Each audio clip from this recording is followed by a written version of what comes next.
Jay here with Hyla Realty. And Sean. And we're here to go explore our neighborhood, walk about, check out the scenery, promote shopping local. We're going to welcome you to the neighborhood, the community where we set our roots in. Our families live here, our businesses are here, and we're excited to show you some really important gems. Yeah. Hi, we're in front of Chef Eric, our neighbor. Right next door, little hidden secret right around the corner.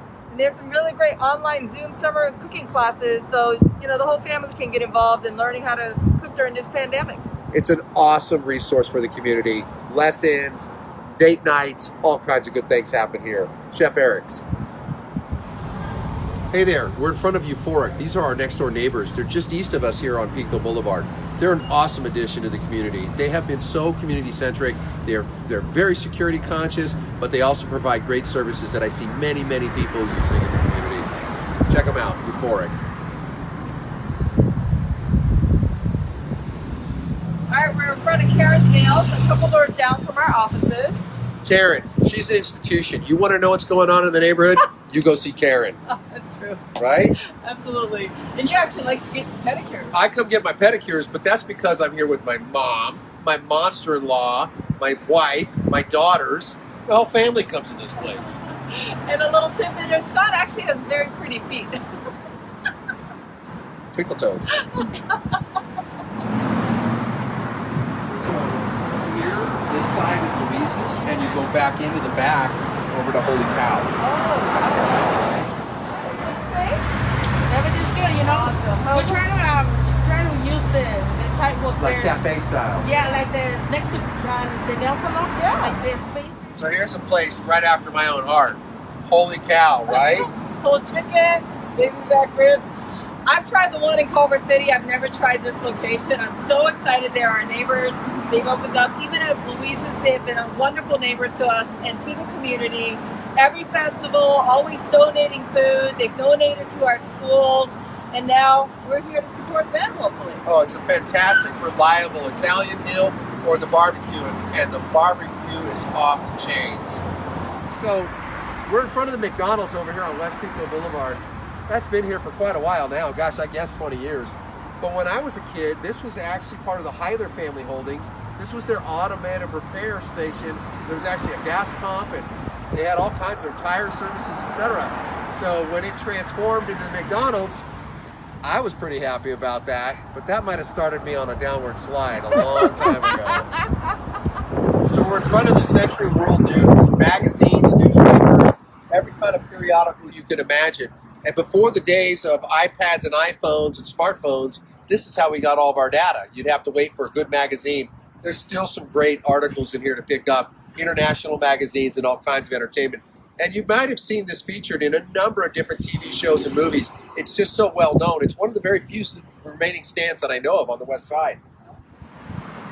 Well, we're in front of a neighborhood favorite, Food LA. Look at this beautiful chalkboard, sidewalk chalk, right? Art. Oh, it's a little dedication that says, "We love Judy." Testimony to what she's done in the community.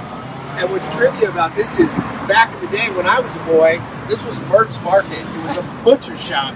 Had been here forever. It was the kind of place you could walk in, make your purchase, but you never exchanged money. You just said, "Put it on my tab," and then they'd send a tab to your mom and dad. Well, they have outdoor dining here, so I know they're not open right now, but they do have outdoor dining during the day. They have takeout for home delivery as well as cocktails to go, so that's always fun. Yeah, I figured. Actually, I drove by here the other day, and I want to say they had about a dozen tables out. A couple here, a couple there, a couple here, and it's awesome. The service, it's just, listen, anytime we can support a place like that, that's such an institution to a community and offers such great services, we want to do it. Yeah, well, and I think that the city is really trying to move towards sidewalk dining, outdoor dining. I think if we're outside, it feels pretty safe, and so the more we can try to petition for that, then the better it is. It's a win-win for everybody. I agree with that. Yeah. Hey there. So we're in front of an institution. This place is legendary in the community.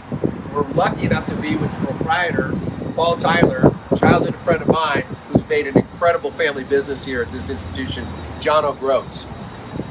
Thank you very much for that introduction. I don't know if that was warranted, but it's greatly appreciated. Jay, good to see you as well. Here we are. We're working through this. really, really blessed because we have so many great people in this community. And sincerely mean that. People have been so generous to our staff, to everybody that's involved with our growth. We've got some great gigs doing hospital stuff when this first started. People have been extremely generous, purchasing gift certificates, ordering our family-style fried chicken, which, by the way, is amazing. It was amazing. Another one of these moments. There you go. $40 before tax, feeds 4 to 6 people. Fried chicken, mashed potatoes, green beans, biscuits. It's quite excellent. So Talk about comfort food, but you know, it's true though. You get what you get, and you are always just has a bright smile, always welcoming people. You're kind and generous to the community around you, and of course, they're going to support you in a time of need like this. So you're definitely one of those places where how can we not shop local when you have something this much of a gem here? I just am extremely grateful. Well, they got a motto. They got a motto. It's only the best. For the best. Way to go, brother. Thank you. So hey, we're here with we just walked into another neighbor in front of another institution. And if you don't know about Marty's, you're not doing yourself much good service. Check it out. It's the home of the combo. But we met with Chris Schiavelli. He's a neighbor. He lives in the neighborhood. He's got something named after him over at the Groats restaurant. What's that meal? The Schiavelli Belly Buster. It's named for me. Yeah. What a great name though, Schiavelli Belly Buster. That's awesome. We're so lucky to have Station 92. They've been such a key part of Tyler and welcoming us back into the community. They've been barbecuing for us for the last 9 years. Chili cook-off, our fall festival. It's unbelievable how willing they are to want to reach out and connect with the community and the stakeholders here. Well, these guys are real heroes. These guys create safety for our entire community, and they are lovely men and women that are here that really serve us and make sure that we're all safe and sound. And odds are real good if you're on the west side of LA and you have a little fender bender or there's a problem. It's guys and gals from Station 92 that are here to your rescue. We have a lot of captains still that are retired that we've known out of here, and it's so sad, but you know they do their service and they have to be done. But they have done some amazing things for us. We've had the opportunity to have dinner there with them, worked out with them, gone on ride-alongs with them. So we've had some pretty good times, and you know. Now we love Station 92. They're part of the family. Exactly. So we're now across the street from one of our favorite watering holes, a place Jay and I love a lot. Stalking Horse is great, but it has quite a long history of turnover, right? It's been so many places before it became the Stalking Horse. I remember it from my childhood because they used to park a brand new shiny Ferrari in front of it. It was called Primi. So Primi had its day. It was a bit of a flash in the pan, but it began a cycle. Then it became K and Dave's, which was killer. I love K and Dave's. It was fantastic. Well, it was a great place to bring kids because you could be loud and chips and margaritas. And it was big. Oh, it was big, right? Then it became Steingarten, our friend. Yep. Augie, what was that his name? Abe. Yeah. Yeah, he had something. And that was kind of fun. I like that too. And he started bringing the idea of these really great craft beers to the community. Yeah. And he got a little too noisy and loud for the neighbors. So yeah, he didn't play fair. Yeah. These guys came in, and Jay and I synced up with them right away. Jay spent a lot of time with these owners developing this model so that it was friendly to the community. And Stalking Horse, boy, if you want a pint of some refreshing beer or some great pub food, that's a wonderful place to go. They even have cashew ice cream.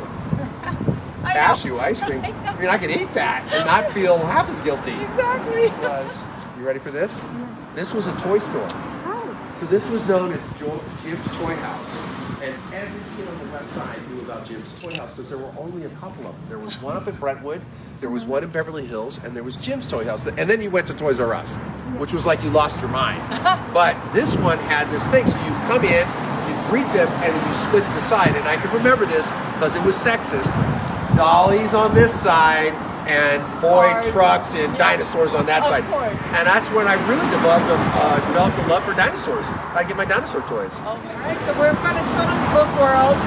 It's the only bookstore really left in this community, but they have it's such an institution. It's been here for as long as I've been in this community. I think they do storytelling. They used to, like gather kids together and read books, but it always has such a great selection and such a quality for adults as well, right? So that you've got all kinds of reading that's available here. And what an institution for the community. What a place, a resource. Yeah, and they have like all those student drawings that they feature in their windows, and they are able to really cater to what you're asking for. If you birthday shopping for somebody, or your child has an interest of some sort, they'll be able to make recommendations like a true bookstore, like a little shop on the corner. It's one of those. Hi, Jay here with Marsha from Poland Ice. Hi. The store's been open 4 years.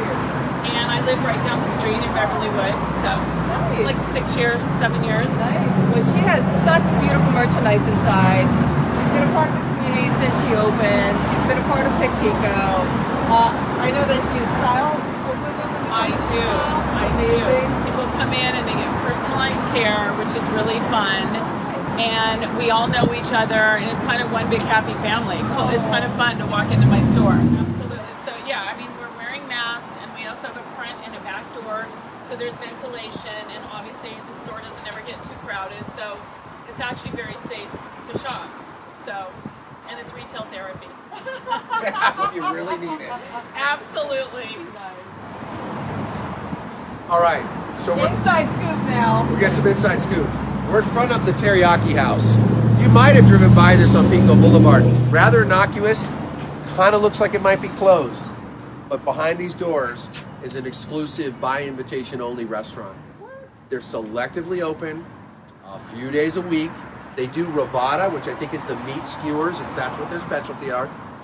It'll actually cost you an arm to afford to eat there if you're so lucky to be invited. But if the owner likes you, he'll give you a little gold card. It's like Willy Wonka and the gold ticket.